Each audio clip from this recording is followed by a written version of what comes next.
Hello and welcome back to Life Lessons with Sheila. I'm so glad that you're here. If I'm welcoming you for the first time and you like what you see and hear, then don't hesitate to hit that subscribe button. Also, if you'd like to be notified anytime I post a video, share a short, go live, or share an inspiration on my community tab, don't forget to hit the notification bell. I almost said inspiration bell. Silly me. Don't forget to also share this with a friend who may need a little encouragement. And give it a thumbs up, just to let YouTube know that your time invested in this video was worth it. I just feel like someone out there is teetering on the edge. I'm here to talk you down. So if this video is for you, then please put the phone down and just listen. If you're watching on the computer, then just close your eyes and listen. I want you to simply just listen to my words. You are not stuck where you are unless you decide to be. That was said by Wayne W. Dyer. First, let's take a deep breath. I know, you don't have time for this, but do you really? Are you so busy in your life that you clicked on this video and then decided that you're not worth the time it will take you to get through it? That is such a shame. Okay. Come back when you find the time, whenever that will be. I will still be here, and so will this video. Okay, for the rest of you who have decided that you are worth the time, I am proud of you. Let's get into this video. Do you know there's only one version of you in this world? I know for many times I have kidded and said, thank goodness for that, when it came to myself. I know that I'm not everyone's cup of tea, and that's okay. I don't have to be. That is not why I'm on so in your face all the time on social media. It's not why I post so much on YouTube, on Facebook, TikTok, and Instagram. I am here for one purpose and one purpose only. And when everyone finally gets it, I will leave as silently as I came in. The two most important days in your life are the day you were born and the day you find out why. That was said by Mark Twain. A friend of mine asked the other day, what is your purpose? Do you even know what your purpose is? I said to myself immediately, for the first time in my life with a ton of confidence, yes, I do. It only took me a couple minutes of pondering that thought for me to come up with my purpose. Do you want to know what it is? My purpose is to get others to see that their life is worth loving right now in the hard times, in the difficult moments, because if we can't discover that, we will never find joy in the good times, true, authentic joy. We will always be looking for something else to fulfill us. Now, I have gone through seasons in my life where I struggled to find my purpose. I had seasons where I went through the motions of just going to work, earning money, coming home, paying bills, buying groceries, taking care of kids, cooking, cleaning, and all the things in between, all to get up and do it again the next day. Going through the motions of day-to-day life, just barely hanging on to simply exist. That is not living life to the fullest. No, that was not finding or living within my purpose either, but it was leading me to where I am today. I am in a season right now where my kids are grown, very capable of taking care of themselves.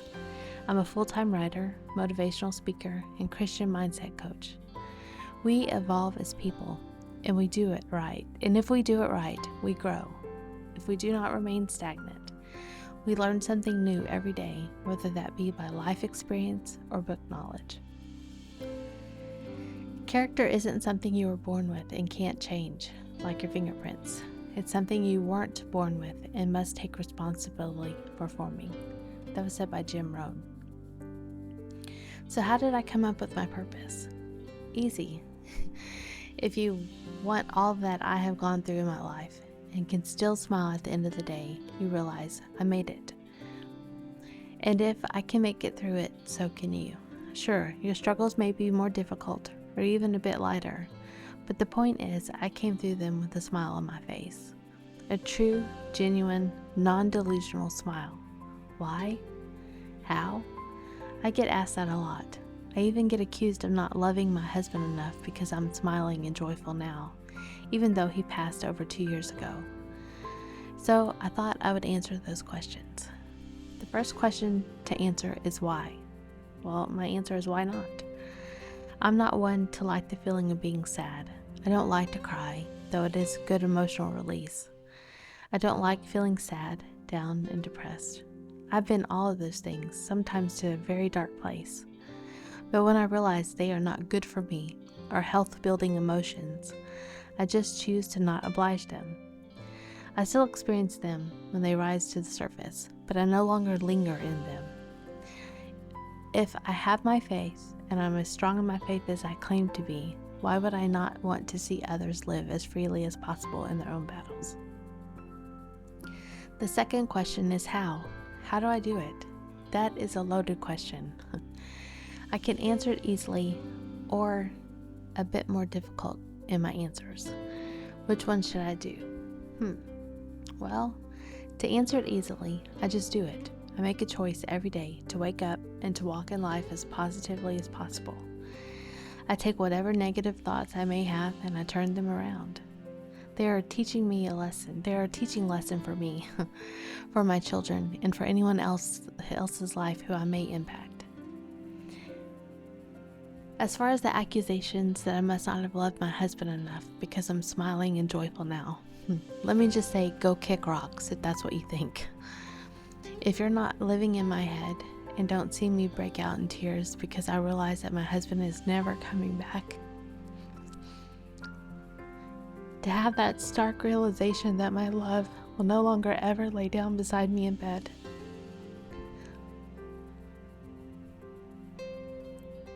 laugh at my silly jokes, roll his eyes at the annoying puns that I used to toss his way, that I will no longer hug and kiss him at the door as he leaves for work, patting him on the bottom telling him, go get him, tiger. But because I've come to the realization that he isn't coming back, that I have to go on living without his presence in our home, I must either crumble and die or live the life I was granted and blessed with. If you do not know, I almost lost my own life in September of 2021, just 2 months before he took his last breath, when I coded in the hospital with COVID pneumonia. Who knows why my heart stopped, how long my brain went without oxygen. As my family was warned before they took me off the paralytic that I could have some brain damage, I'm here to say that was not the case. I do cry for the loss of my husband. I just don't dwell on the sadness. It's not healthy to stay stuck in grief. You're going to become the best version of yourself when you start living your empowering knowledge. That was said by Unknown. It all goes back to my purpose. I want others to live their best life, and in living their best life, becoming the best version of themselves. Even and especially during the hard and difficult moments like I just mentioned. Staying strong in the midst of life storms is something that I am good at and can teach others. Before we even moved into our house 11 years ago, I had one saying that I said all the time. You are worth every ounce of effort it takes to be the best version of yourself. That takes a whole lot of effort, time, and attention. You are worth that. You are worth every ounce of effort it takes to get whatever goal you have for your life. You are, and until you realize that, you will never ever become the best version of you that you can be. I've had people question my authenticity, and it wasn't until recently that I understood why. I am wired differently than most. For so long I fought that. I tried to fit in, but what happened was I discovered I was watering myself down. For why? To fit in with people who are not on my level? I know, I was foolish. All this time, I should have been celebrating my differences and basking in them, but I didn't. I chose to water myself down. How foolish was I? I don't care anymore if anyone likes me or not. I'm not here to be liked by everybody. I don't want to be liked by everybody because I don't personally like everybody myself. Here's a quote that keeps me going regardless of where the numbers on these videos go. You have to believe in yourself when no one else does. That makes you a winner right there. That was said by Venus Williams. Do you know who you are? Do you know what you have to offer the world? Do you know your purpose? If you're struggling to answer those questions for yourself, I'd love to work with you one-on-one to help you figure these out. Just send me an email. My email is on the end card at the end of this video. And in the subject line, just put "Help me discover my purpose." If you want to go further in your discovery journey, I'd love to be your Christian mindset coach, and we'll soon have affordable coaching packages for you to join in my group coaching community. Soon, I hope to have them up and ready to go by the end of this week. We'll see. So if you're interested in something like that, feel free to send me an email with more info in the subject line. I'd love to help you discover your purpose and help you to start living your best life today. I'm going to leave you with one last quote. If you do what you've always done, you'll get what you've always gotten. That was said by Tony Robbins. Are you going to continue to do the same thing you did yesterday, today? Was yesterday an amazing, absolutely fantabulous day? Was it a day that you would love to relive over and over and over again? If the answer to that is yes, then I'm proud of you. You're living an amazing life. But if the answer to that is no, I'd love to help you. Don't forget to shoot me an email. I'll talk to you guys tomorrow.